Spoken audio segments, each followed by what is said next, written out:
East India act 1784 ভারতে British শাসনের ইতিহাসে এক গুরুত্বপূর্ণ সন্ধিক্ষণ। প্রেক্ষাপট: এই আইন কেন আনা হয়? রেগুলেটিং অ্যাক্ট 1773 পাস হয়েছিল ইস্ট ইন্ডিয়া কোম্পানির কাজকে নিয়ন্ত্রণ করার জন্য, কিন্তু এই আইন কার্যকরভাবে কাজ করে উঠতে পারেনি।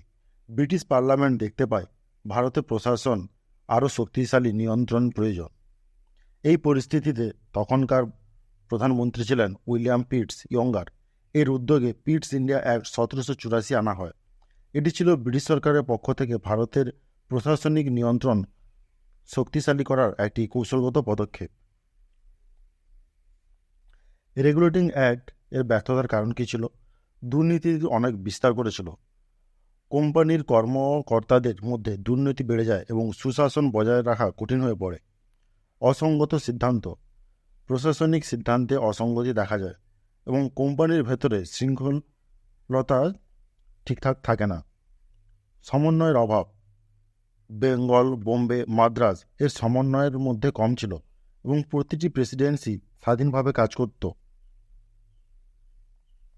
পিটস ইন্ডিয়া অ্যাক্ট এর মূল উদ্দেশ্য কী ছিল? পিটস ইন্ডিয়া অ্যাক্ট এর রাজনৈতিক নিয়ন্ত্রণের মাধ্যমে ইস্ট ইন্ডিয়া কোম্পানির রাজনৈতিক কাজ ব্রিটিশ গভর্নমেন্ট নিয়ন্ত্রণ করতে চাইছিল।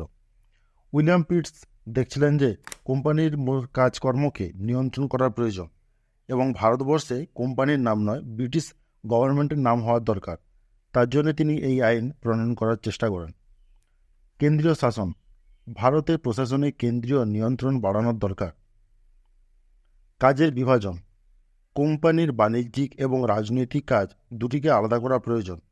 ইস্ট ইন্ডিয়া কোম্পানি সেই সময় ভারতের রাজনৈতিক কাজের মধ্যেও জড়িয়ে পড়ছিল। যদিও তাদের প্রধান কার্য ছিল বাণিজ্যিক, তারা সেই বাণিজ্যিক কাজের সঙ্গে সঙ্গে সাম, দাম, দণ্ডভেদ এই সমস্ত কিছুকে কাজে লাগিয়ে ভারতবর্ষের রাজনৈতিক কাজের মধ্যে হস্তক্ষেপ করতে শুরু করে। বোর্ড অফ কন্ট্রোল গঠন: এটাই এই আইনের সবথেকে গুরুত্বপূর্ণ অংশ। ব্রিটিশ গভর্নমেন্ট একটি বোর্ড অফ কন্ট্রোল গঠন করে। এটি ব্রিটিশ সরকারের পক্ষ থেকে ভারতের বিশেষ নিয়ন্ত্রণ বজায় রাখার একটি কেন্দ্রীয় প্রতিষ্ঠান। এদের সদস্য ছিল 3 জন। ব্রিটিশ ক্যাবিনেটের একজন সদস্য, দ্বিতীয় হচ্ছে সেক্রেটারি অফ স্টেট এবং থার্ড হচ্ছে চ্যান্সেলর অব এক্সিকিউশন। এই বোর্ড গঠনের মাধ্যমে ব্রিটিশ সরকার পরোক্ষভাবে ভারতের রাজনৈতিক এবং প্রশাসনিক বিষয়ে নিয়ন্ত্রণের প্রতিষ্ঠা করে। বোর্ড অফ কন্ট্রোলের দায়িত্ব: বোর্ড অফ কন্ট্রোলের রাজনৈতিক বিষয়ের উপরে দায়িত্ব ছিল ভারতের রাজনৈতিক বিষয় নিয়ন্ত্রণ করা এবং কূটনৈতিক সম্পর্ক তদারকি করা। প্রশাসনিক তদারকি করা: কোম্পানির প্রশাসনিক সিদ্ধান্ত পর্যবেক্ষণ এবং মন্তব্য প্রদান করা। সামরিক নিয়ন্ত্রণের ক্ষেত্রে যুদ্ধ, শান্তি এবং সন্ধির বিষয়ে চূড়ান্ত ক্ষমতা গঠন করে এই বোর্ড অফ কন্ট্রোল। অর্থাৎ কোম্পানির নামমাত্র শাসন করলেও আসল ক্ষমতা ব্রিটিশ গভর্নমেন্টের হাতে যেতে শুরু করে। ডুয়েল কন্ট্রোল সিস্টেম: এই আইনে ডুয়েল কন্ট্রোল সিস্টেম তৈরি হয়। দুটি আলাদা আলাদা প্রতিষ্ঠান একসাথে কাজ করতে এবং ভারতের শাসন পরিচালনা করে। কোর্ট অফ ডাইরেক্টরস: এটি ইস্ট ইন্ডিয়া কোম্পানির সদস্য দ্বারা গঠিত ছিল। দায়িত্ব: কোম্পানির বাণিজ্যিক কাজ দেখত এবং ব্যবসা বাণিজ্য সিদ্ধান্ত নিত। বোর্ড অফ কন্ট্রোলের অন্যদিকে কাজ ছিল ব্রিটিশ সরকার দ্বারা গঠিত যেহেতু ছিল, এদের দায়িত্ব ছিল রাজনৈতিক প্রশাসনিক বিষয় দেখত এবং সামরিক বিষয়ে নিয়ন্ত্রণ রাখত।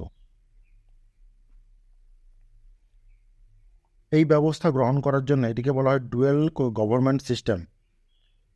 এর মাধ্যমে ব্রিটিশ সরকার আইনগতভাবে কোম্পানির ওপরে বিস্তার প্রভাব করে। গভর্নর জেনারেলের ক্ষমতা বৃদ্ধি করা হয় এই আইনে। বেঙ্গলের গভর্নর জেনারেলের ক্ষমতা বাড়ানো হয়।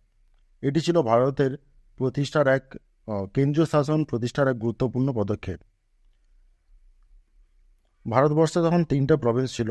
এক হচ্ছে বেঙ্গল প্রভিন্স, দ্বিতীয় হচ্ছে মাদ্রাজ প্রভিন্স, আর থার্ড হচ্ছে মুম্বাই বা তখনকার সময়ে ওটাকে বলা হতো বোম্বে প্রভিন্স। এই বেঙ্গল প্রভিন্সে ছিল বাংলা, বিহার, উড়িষ্যা এবং আসামের কিছু অংশ নিয়ে, আর এদিকে মাদ্রাজ আর এটা হচ্ছে বোম্বে প্রভিন্স। এই তিনটে প্রভিন্সের মূল শক্তি দেওয়া হয় বেঙ্গল প্রভিন্সকে, এবং সেখানকার গভর্নরকে বলা হয় গভর্নর জেনারেল, তো তার ক্ষমতাও বাড়ানো হয়। বোম্বে এবং মাদ্রাস প্রভিন্সের ওপর নিয়ন্ত্রণ রাখার জন্যে এটি তৈরি করা হয়। সামরিক, প্রশাসনিক এবং সিদ্ধান্ত গ্রহণ শক্তিশালী হয়। প্রেসিডেন্সিগুলির মধ্যে সমন্বয় সাধনের দায়িত্ব তৈরি হয়।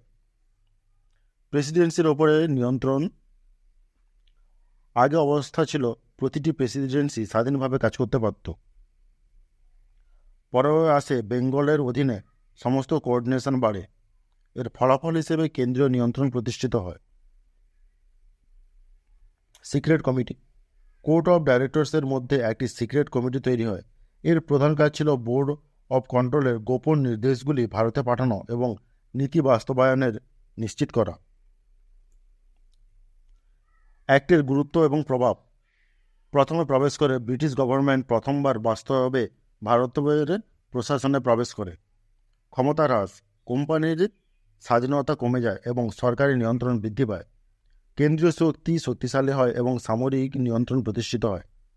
ভবিষ্যতের ভিত্তি হিসেবে ব্রিটিশ ক্রাউন রুল তৈরি হতে থাকে।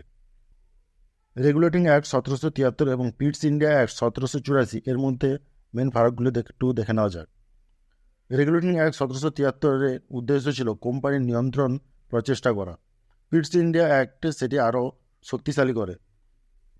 1773 গভর্নর জেনারেল প্রথমে পোস্টটি তৈরি করা হয় এবং পিটস ইন্ডিয়া অ্যাক্টে বোর্ড অফ কন্ট্রোল সৃষ্টি করা হয়। রেগুলেটিং অ্যাক্টে দুর্বল সুপারভিশন ছিল, কিন্তু পিটস ইন্ডিয়া অ্যাক্টে স্ট্রং পলিটিক্যাল সুপারভিশন থাকে।